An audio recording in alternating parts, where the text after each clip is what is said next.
नमस्कार दोस्तों, मैं हूं आपके साथ मिसबा खान और आप देख रहे हैं खबर मंत्रा। दोस्तों, आखिरकार जिसका पूरे देश को इंतजार था वो घड़ी आ गई। जनता ने एनडीए को बहुमत दिया और नरेंद्र मोदी को सबक इसलिए क्योंकि अब देश की सारी चीजें सिर्फ एक आदमी नहीं चलाएगा, बल्कि अब सबकी सहमति लेनी होगी और यही लोकतंत्र की खूबसूरती भी है। जनता के जनादेश ने एक बात और स्पष्ट कर दी है दोस्तों कि देश में अब मोदी लहर नाम की कोई चीज नहीं रही। जी हाँ दोस्तों, बिल्कुल सही सुना आपने। मेरे इस बात से कुछ लोगों को बुरा जरूर लग सकता है, लेकिन ये बिल्कुल सही है। ऐसा मैं इसलिए कह रही हूँ क्योंकि इसके पीछे भी वजह है दोस्तों। आप सोच सकते हैं कि जब राहुल गांधी 2 जगहों से 3 लाख से भी ज्यादा मार्जिन से जीते, तो वहीं वाराणसी में हैट्रिक लगाने वाले प्रधानमंत्री, जिनके चेहरे पर भाजपा ने लगातार तीसरी बार चुनाव लड़ा, जिनको प्रधानमंत्री से प्रचार मंत्री बना दिया, वो नरेंद्र मोदी महज 1.5 लाख वोट से ही जीते हैं। जबकि पिछली बार 4,39,000 मत यानी कि 45.2% ज्यादा मतों के अंतर से जीत हासिल की थी उन्होंने। प्रधानमंत्री के सामने वाराणसी में खड़े इंडिया गठबंधन से कांग्रेस उम्मीदवार अजय राय ने बेहतर प्रदर्शन ही नहीं किया इस बार दोस्तों, बल्कि कड़ी टक्कर देते हुए जीत के अंतर को काफी कम कर दिया। पीएम मोदी ने 6,12,970 मत पाकर 1,52,513 मतों के अंतर से जीत हासिल की। वहीं अजय राय को 4,60,457 यानी कि 40.74% वोट मिले। प्रधानमंत्री की जीत के बाद अजय राय ने कहा कि मैं और इंडिया गठबंधन के साथी इस लोकतांत्रिक युद्ध में निहत्थे पैदल थे। दूसरी ओर सत्ता की चकाचौंध एवं संसाधनों का सैलाब था। काशी की जनता के समर्थन और आशीर्वाद से सत्ता के शीर्ष दुर्ग के खिलाफ उनकी नैतिक जीत है। दोस्तों, प्रधानमंत्री जीत भले ही गए, लेकिन जीत कर भी उनकी हार हुई और कांग्रेस प्रत्याशी इस बार भी भले ही हार गए, लेकिन हार कर भी उनकी जीत जरूर हुई है। इसी के साथ बनारस संसदीय सीट इतिहास में नया पन्ना जुड़ गया। दोस्तों, मोदी लहर पहले की तरह नहीं रह सकी। ये कहना गलत नहीं होगा कि अब मोदी लहर धीरे धीरे खत्म हो रही है।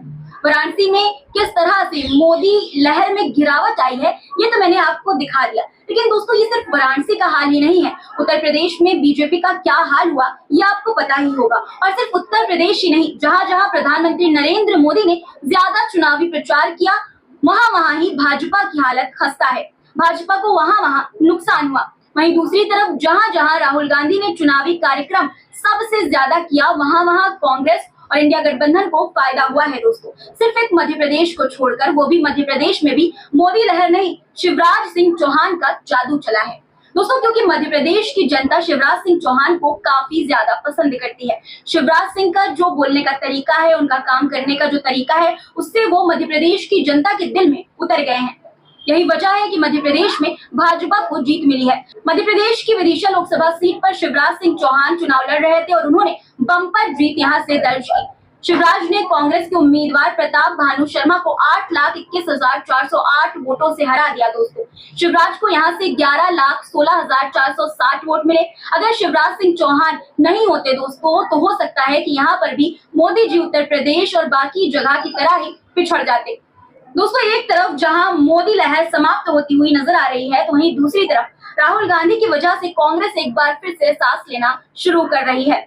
वहीं दूसरी तरफ इस पूरे चुनाव में विपक्षी इंडिया गठबंधन के सहयोगी अखिलेश यादव यूपी के हीरो बनकर उभरे हैं। अब तक के चुनावी नतीजों में लोकसभा सदस्यों की संख्या के हिसाब से यूपी की सबसे बड़ी पार्टी, गठबंधन की दूसरी सबसे बड़ी पार्टी और देश की तीसरी सबसे बड़ी पार्टी बनकर उभरी है सपा। अखिलेश यादव ने जिस तरह से चुनावी बिसात बिछाई है दोस्तों, उससे हर तरफ उनकी तारीफ हो रही है। भाजपा को यूपी में डबल इंजन पर भरोसा था।